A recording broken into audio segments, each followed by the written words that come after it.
कर ली तो क्या हमारा वो नरक टल ना जाएगा? इसलिए तो भक्ति की जाती है कि कर्मों का दंड तो मिलना ही है, सबको मिलना है, लेकिन वो कर्म दंड भोगते भोगते यदि भगवान के चरणों में प्रीति हो जाए तो आपके बहुत सारे कर्म जो थे, बहुत सारे थे, वो थोड़े से में टल जाते हैं। जैसे मौत को लोहे की कील में तब्दील कर दिया परमात्मा ने। हमें बहुत कष्ट था पर जरा सा कष्ट हुआ। एक गुरु जी की कथा है कि एक बहुत बड़े भक्त थे। वो भक्त जो थे उनसे किसी जन्म में कोई पाप हो गया था। क्या हो गया? पाप हो गया। पर इस जन्म में वो बहुत बड़े भक्त थे, तो उनका पाप आया और उनका पाप आके बोला कि साधु जी अब आपकी भक्ति के कारण हो जाएगी मुक्ति, और जब आपकी मुक्ति हो जाएगी तो मैं हूं पाप, आपका ही पाप हूं। आपने किसी जन्म में पाप किया था पर उस जन्म में आप बच गए थे, तो इस जन्म में आपको भोगना पड़ेगा। पर इस जन्म के बाद तो आपकी होने वाली है मुक्ति, आगे तो मैं आपको भोगा नहीं सकता, क्योंकि पाप जिसकी मुक्ति हो जाए उसके लिए कौन सा पाप। तो अब ऐसा करो कि मैं ठहरा पाप, आप मुझे स्वीकार कर लो। तो साधु जी ने कहा कि भैया ये बताओ पाप कि मुझे कितना भोगना है। तब कहा कि आप 12 साल का पाप भोगना पड़ेगा आपको। 12 साल के लिए मैं आपके ऊपर 12 साल के लिए आऊंगा और 12 साल आपको कोढ़ का रोग होगा। क्या होगा?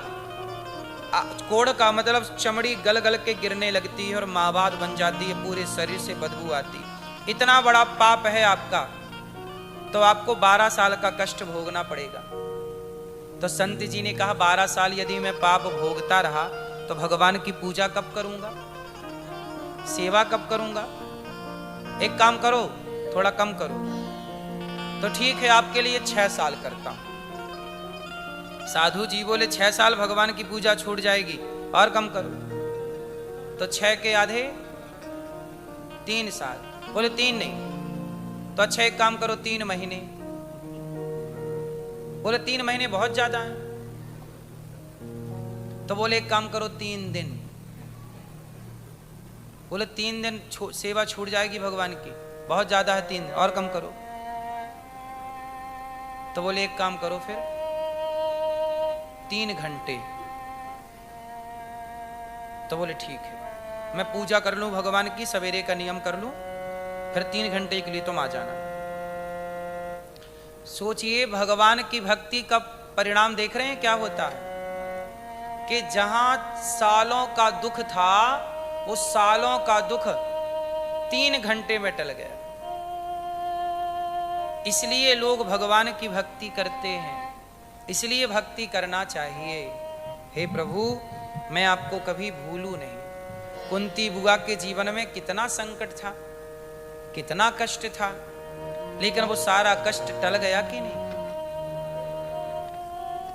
महाभारत में एक छोटी सी कथा आती है कि दुर्योधन ने 10,000 संतों को पांडवों की कुटिया में भेज दिया जंगल में। जाओ आज धर्मराज युधिष्ठिर ने आपका निमंत्रण किया है, जाओ भोजन वहीं बना है।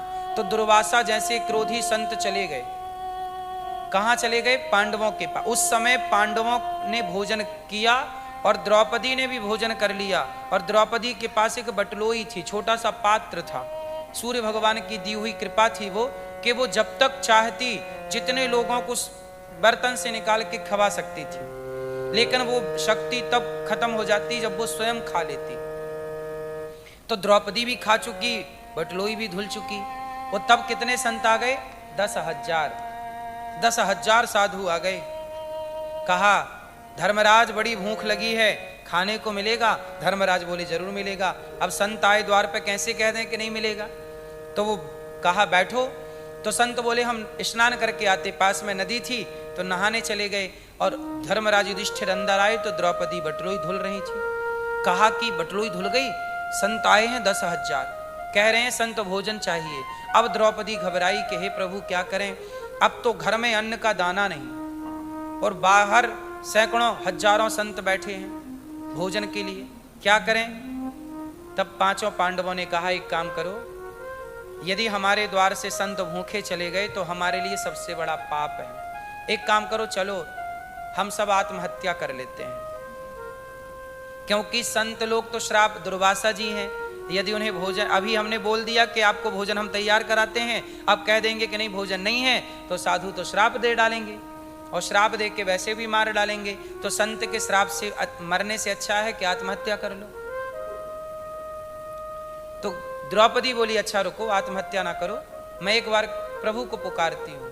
तब द्रौपदी ने उस घोर जंगल से दीनानाथ को पुकारा, हे श्याम सुंदर, जैसे आपने तब मेरी लाज बचाई भरी सभा में, आज भी मेरी लाज जाने वाली है। मेरे द्वार पर संत आए हैं और या तो भूखे चले जाएंगे, या तो श्राप देके हमारे सुहाग को उजाड़ देंगे, या फिर हमारे सुहाग आत्महत्या कर लेंगे तो मैं विधवा हो जाऊंगी। चारों ओर से अब मेरे ऊपर संकट है, हे श्याम सुंदर हमारी रक्षा कीजिए। तब अनायास अकस्मात वहां कृष्ण प्रकट हो गए, और प्रकट होकर के कहा, द्रौपदी बड़ी भूख लगी है, कुछ खाने को दो। द्रौपदी बोली, झंझट यही तो है कि खाने को कुछ है नहीं और साधु बाहर बैठे हैं, नहाने गए हैं, वो तो आ रहे होंगे बस। भगवान बोले, तो हमारे लिए तो कुछ लाओ। बोले, आपके लिए भी कुछ नहीं है, बटलोई साफ हो चुकी। साफ बटलोई कहाँ लाओ? तो बटलोई ली भगवान ने, उसमें कहीं से एक साग का पत्ता भगवान ने प्रकट कर दिया। अब वो तो धुल ही चुकी थी, पर एक साग का पत्ता था। कहा, बटलोई मैं देख द्रौपदी ये पत्ता है, बस मुझे इतना ही चाहिए। और वो पत्ता उठा करके भगवान ने अपने मुंह पे रखा। एक पत्ता खाते ही जगत के पालनहार ने डकार मारी और पेट भर गया। तो जीव जंतु चींटी से लेकर हाथी तक सृष्टि के प्रत्येक जीव का पेट भर दिया भगवान ने। और जब सबका पेट भर दिया तो जो संत लोग स्नान कर रहे थे उनको नहाते नहाते डकार आने लग गई। उन्हें लगा, भैया ये पेट कैसे भर गया? उनको लगा कि पेट भर गया, यदि अब भोजन नहीं करेंगे तो भीम मारेगा, किलो बना के फेंकवा दिया भोजन इतना सारा। तो एक काम करो, किनारे किनारे निकल चलो। तो वो सारे साधु नदी के किनारे किनारे भाग गए, लौट के नहीं आए। तो भगवान ने द्रौपदी की रक्षा की। तो कहने का तात्पर्य यह है कि यदि भगवान आपके साथ हैं तो फिर आपको डरने की बात, हाँ, इसलिए कहा, सांवरा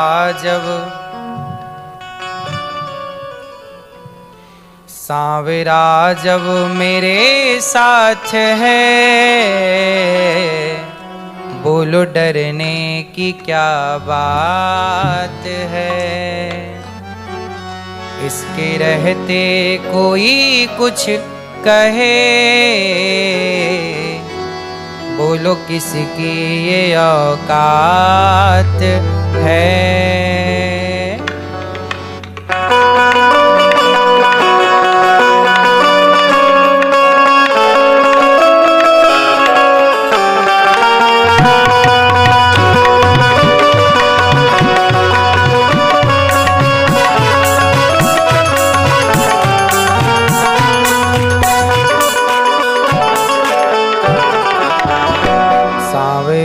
जब मेरे साथ है, बोलो डरने की क्या बात है। जब मेरे साथ है, बोलो डरने की क्या बात है।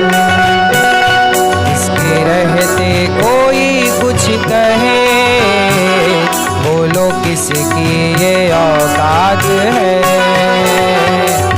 रहते कोई कुछ कहे, बोलो भैया ये औकात है। सांवरा जब मेरे साथ है, बोलो डरने की क्या बात है। सांवरा जब मेरे साथ है, बोलो डरने की क्या बात है।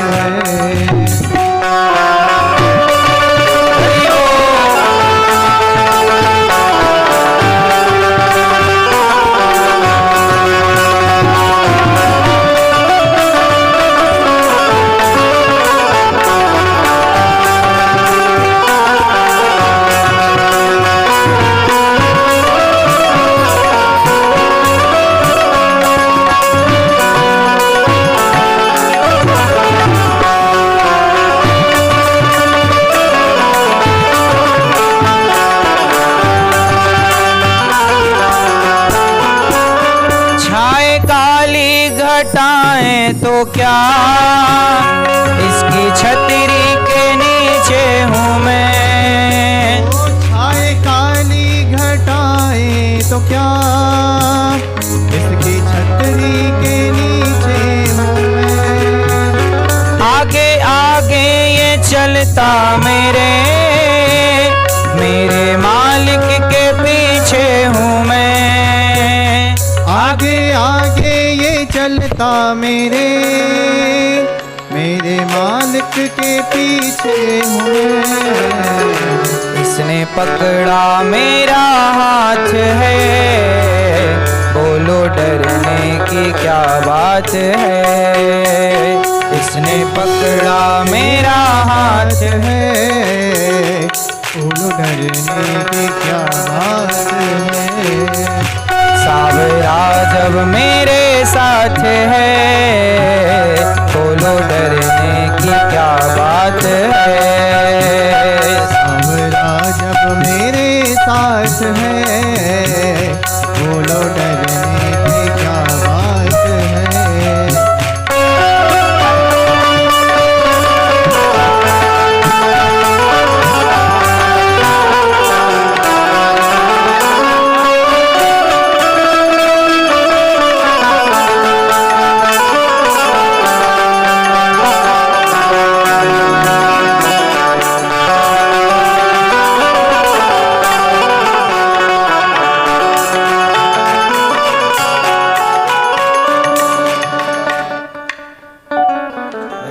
सिस्टम चलाना पहले तैयार कर लो, सीख लो, है ना। बोलिए भक्त वत्सल भगवान की।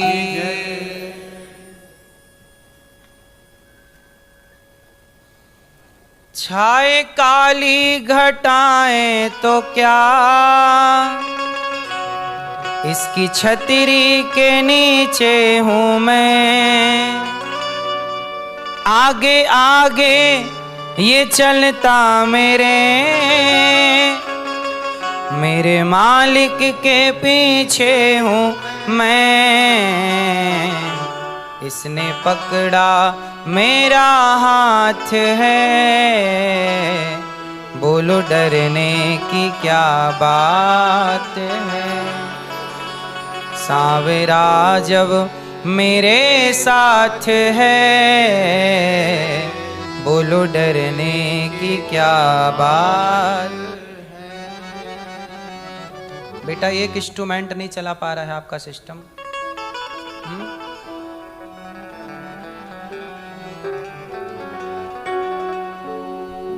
थोड़ा हैवी कर लो।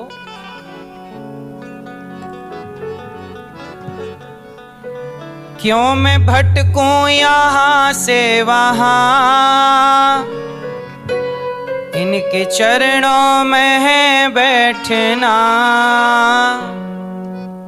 क्यों मैं भटकूं यहाँ से वहाँ, इनके चरणों में है बैठना। झूठे स्वार्थ के रिश्ते सभी मेरे कान्हा से रिश्ता बना। ये कराता करामात है, बोलो डरने की क्या बात है। सावरा जब मेरे साथ है, बोलो डरने की क्या।